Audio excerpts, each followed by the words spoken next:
Thank you. बहन ने एक बहुत अच्छा सवाल पूछा। उन्होंने ये कहा कि इस्लाम मजहब में जब किसी का तलाक होता है तो बहुत से अनपढ़ खवातीन जिन्हें इल्म नहीं होता, उनको जीने के लिए कुछ पैसा नहीं होता, तो कुछ ऐसा मेंटेनेंस जिस तरीके से होना चाहिए कि नहीं। जो इसके मेन वजह है जो आज के माशरे में ये हो रहा है वो है कि इस्लाम का कम इल्म होने की वजह से ये चीज हो रही है। अगर हर इंसान इस्लाम मजहब को सही तरीके से समझ सके तो मैं ये कहना चाहता हूं कि जो हुकूक खवातीन के इस्लाम में है वो कोई भी मजहब में नहीं, कोई भी सोसाइटी में नहीं है। पहला चीज ये कि हम देखते हैं कि हमारे हिंदुस्तान के कल्चर में आमतौर पे किसी की शादी होती है जब, तो अक्सर औरत मर्द को दहेज देती है, उसे कहते हैं डाउरी, डाउरी देती है आमतौर पे। और इस्लाम में उल्टा है। इस्लाम में अल्लाह ताला फरमाते हैं सूरह निसा में सूरह नंबर 4 आयत नंबर 4 में कि जब भी आप शादी करो तो अपनी होने वाले बीवी को एक गिफ्ट दो, तोहफा दो। हम जिसे कहते हैं मेहर। मेहर निकाह होने के लिए फर्ज है। हमारे इस देश में आमतौर पे उल्टा होता है कि वो औरत होने वाले मर्द को दहेज देती है और मार्केट के ऊपर डिपेंड होता है। अगर वो डॉक्टर है तो मांगेगा 1 करोड़ रुपया या 10 लाख, डिपेंड कौन से इलाके से आता है। इंजीनियर है तो 5 लाख, ग्रेजुएट है तो 1 लाख, जैसे भेड़ बकरियों का बिकते हैं। और अफसोस की बात है कई मुसलमान भी इसको अमल करते हैं, बिल्कुल गलत है। इस्लाम में दहेज लेना औरत से जबरदस्ती बिल्कुल हराम है। उल्टा होने वाले शोहर को महर देना चाहिए और अपने बराबर का महर देना चाहिए। लेकिन अफसोस की बात है कि दहेज लेना छोड़िए, अगर हिंट भी देना, दहेज को हिंट देना कि मेरा बेटा मर्सिडीज कार में घूमना चाहता है, हिंट दे रहे कि उसको दहेज में मर्सिडीज कार चाहिए। मेरे बेटे को 4 बेडरूम फ्लैट में रहने की आदत है, इंडिकेशन, हिंट दे रहे कि मुझे दहेज में 4 बेडरूम का फ्लैट चाहिए। ये बिल्कुल इस्लाम में हराम है। जबरदस्ती मांगना, अगर खुशी से, अगर उस लड़की के वालिदैन कुछ देना चाहते तो आप ले सकते खुशी से, जबरदस्ती आप ले नहीं सकते। ना आप उसको हिंट दे सकते कि मुझे फ्लैट दो या पैसा दो। इस्लाम में उल्टा है। इस्लाम में औरत को महर मिलता है शादी में, और महर निकाह होने के लिए फर्ज है। और महर ये खुद औरत भी तय कर सकती है कि मैं तुमसे शादी करूंगी जब तक आप मुझे 1 लाख रुपया नहीं देंगे। वो अलग बात है कि वो गरीब शौहर है, गरीब आदमी बोलेगा मैं 1 लाख नहीं है, आप कोई दूसरे मर्द को ढूंढो, मैं दूसरी लड़की को ढूंढूंगा, ये भी जायज है। तो वो लड़की दूसरे शौहर को ढूंढेंगी, ठीक है ना। लेकिन वो कह सकती है मुझे 1 लाख चाहिए, 5 लाख चाहिए, 10 लाख चाहिए, कुछ भी कह सकती है। अगर शौहर के पास कुवत हो देगा, नहीं कुवत है तो नहीं देगा। इसीलिए अरब मुमालिक में लड़की लोग इतना डिमांड करते हैं कि उनको अरब खवातीन से शादी करना मुश्किल पड़ जाता है, क्योंकि वो जानते हैं अपने हुकूक को।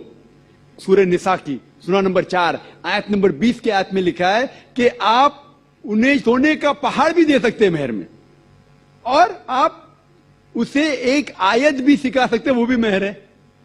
अगर आपके पास पैसा नहीं है और वो आदमी कहता है कि मेरे पास पैसा नहीं, मैं आपको कुरान शरीफ की आयत पढ़ के सुनाऊंगा, वो भी मेहर हो गया। तो मेहर की कोई हद नहीं है, ना नीची हद है ना ऊपर हद है। अपने अपने स्टेटस के अकॉर्डिंग वो मेहर तय कर सकते। और ये मेहर की कई वजह है। एक वजह है कि मिसाल के तौर पे उस लड़की के वालिदैन ने उसकी परवरिश की, उसे ग्रेजुएट बनाया, तालीम के ऊपर खर्चा किया, तो मेहर मिलने के बाद उस औरत की वो अपनी जायदाद हो जाती है। वो चाहे अपने वालिदैन को दे, चाहे खुद रखे, या उसको कोई बिजनेस में लगा दे, कोई तिजारत में लगा दे, उसका हक है। तो मेहर उसकी खुद की जायदाद है, वो कुछ भी कर सकती है। और मेहर का कोई फिक्स्ड अमाउंट नहीं है, छोटा भी हो सकता है, बड़ा भी हो सकता है। और उसके अलावा ये मेहर अगर खुदा ना करे, अल्लाह ना करे, अगर तलाक होता है, डिवोर्स होता है, तो ये मेहर उसके काम आ सकता है। लेकिन लोग को गलत फहमी कि मेहर सिर्फ तलाक के लिए, ऐसा नहीं बात है। वो मेहर लेके खुद को बिजनेस में लगा सकती है, अपने वालिदैन को दे सकती है। और जहां तक कि उसका खुद का सवाल है, इस्लाम के अंदर जितने फाइनेंशियल एस्पेक्ट से खर्चा उसका, شادی کے پہلے ذمہ داری ہے اس کے والد کی اور اس کے بھائی کی. شادی کے بعد ذمہ داری اس کے شوہر کی اور اس کے بیٹے کی. آل فائنینشیل ایسپیکٹ, لاڈجنگ, بورڈنگ, کلوتھنگ, کھانا پینا, کپڑا, سب اس کو کمانے کی ضرورت نہیں. یہ حق ہے مرد کو دینے کا. تو financially she is more strong, she is very strong financially. جہاں تک کہ مالی حالات میں اسلام میں عورت کا درجہ بہت اونچا ہے. جہاں تک کہ بہن نے سوال پوچھا کہ طلاق ہونے کے ٹائم پہ اسے مینٹیننس کیوں نہیں ملتا, بہت اہم سوال ہے. پہلا ہم یہ جان لے کہ جب اللہ سبحانہ و تعالی خواتین کو اتنے حقوق دیے, حقوق دینے کے باوجود اللہ سبحانہ و تعالی عدل کرتے ہیں, جسٹ ہے. کیونکہ جب بھی طلاق ہوتا ہے گھاٹے میں جاتا ہے مرد اسلام میں زیادہ. کیونکہ جب طلاق ہوتا ہے اسے اگر وہ مہر نہیں دیا ہوگا دینا فرض ہو جاتا ہے. بھلے وہ مہر 50,000 ہو, 1 لاکھ ہو, 5 لاکھ ہو, 10 لاکھ ہو, وہ اسے طے کرنا چاہیے. جب مہر دیتا ہے تو عورت کا نقصان کچھ نہیں ہوتا. اور طلاق ہونے کے بعد آدمی بھی شادی کر سکتا ہے, عورت بھی شادی کر سکتی. جب طلاق ہو جاتا ہے اسے مہر تو مل جاتا ہے, جب نئی شادی کرتی ہے نیا مہر ملتا ہے. آپ سوچئے آدمی جب نیا شادی کرتا ہے اس کو نیا مہر دینے پڑتا ہے تو آدمی نقصان میں ہے.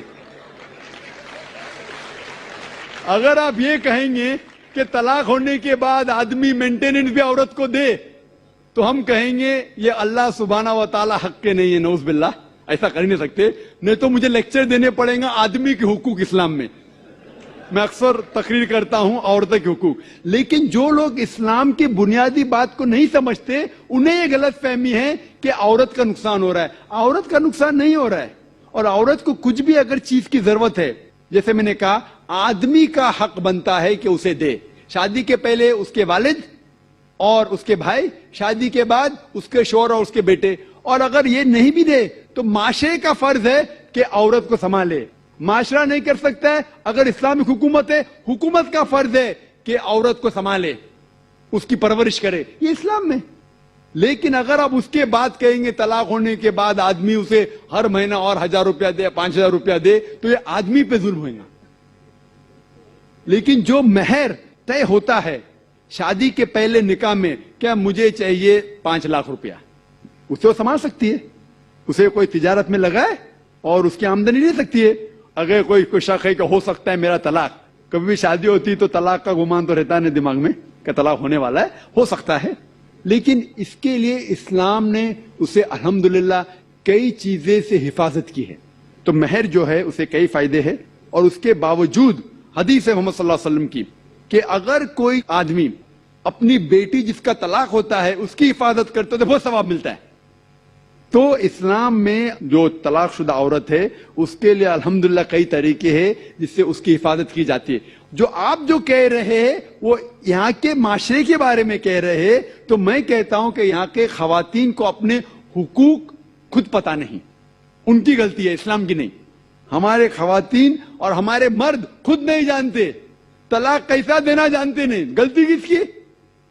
اسلام کی. اسلام کی نہیں, اسلام کے فالو کرنے کے مسلمان کی. اگر آپ اسلام کو جاننا چاہتے ہیں تو مسلمان کو مت دیکھیے. جس طریقے سے آج میں نے کہا, آپ اگر مرسیڈیز کار کو جاننا چاہتے کتنی اچھی ہے, اگر کوئی ڈرائیور جو ڈرائیونگ نہیں جانتا ہے اس کے پیچھے بیٹھا اسٹیئرنگ ویل کے اوپر اور مرسیڈیز کار کو ٹھوک لیتا ہے تو غلطی کس کی؟ مرسیڈیز کار کی کہ ڈرائیور کی؟ ڈرائیور کی. اسے مرسیڈیز کار چلانے آتا نہیں. تو اسی لیے اسلام کو اگر جاننا چاہیے تو آپ قرآن کو پڑھنا چاہیے اور صحیح حدیث کو.